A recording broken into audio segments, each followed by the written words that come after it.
Alors, où on est? Quelque part par là, je crois. Je suis pas sûr. Alors par où on va aller? Par en haut, je pense.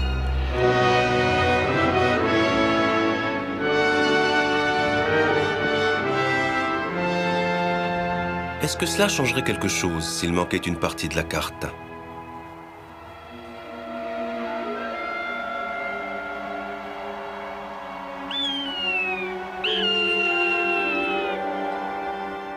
Comprenez-vous comme ce serait grave s'il manquait quelque chose à la parole de Dieu?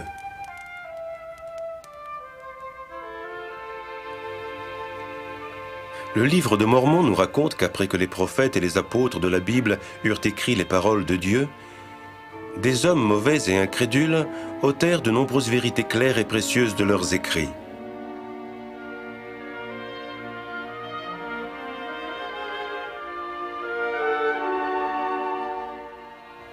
Cela entraîna une grande confusion et beaucoup de mauvaise compréhension de la parole de Dieu.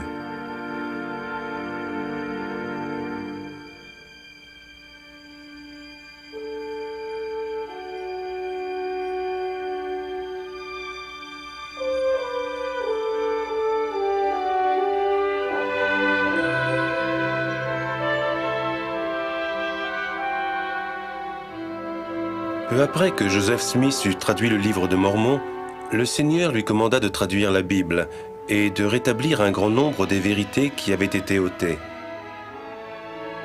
Sidney Rigdon lui servit de secrétaire pendant la plus grande partie de la traduction. On l'appelle aujourd'hui la traduction de Joseph Smith.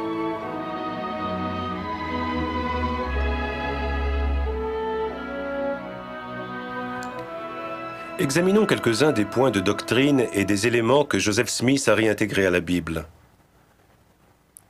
Dans le premier verset de la Genèse, on lit que Dieu créa les cieux et la terre.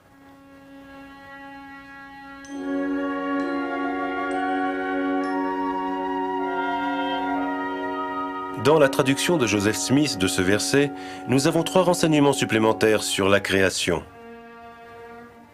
Nous apprenons que Jésus-Christ, le Fils unique, créa les cieux et la terre.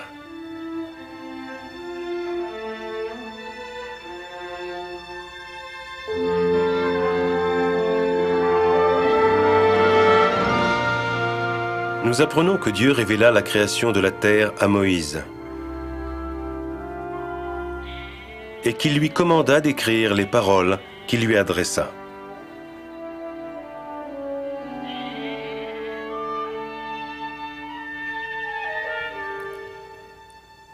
Dans certains passages de la Bible, de grandes portions d'écriture ont été ôtées. La traduction de Joseph Smith étend notre compréhension de nombreux magnifiques points de doctrine de l'évangile de Jésus-Christ. La vie prémortelle, la création de notre terre,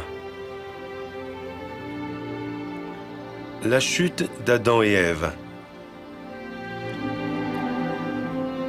Ce qui est important, c'est que grâce à la traduction de Joseph Smith, nous comprenions mieux le centre même de l'Ancien et du Nouveau Testament, Jésus-Christ, le Créateur, le Sauveur et le Rédempteur du monde. Ces précieuses vérités qui n'ont pas été disponibles pendant près de 2000 ans sont maintenant mises à votre portée. Sondez-les et apprenez.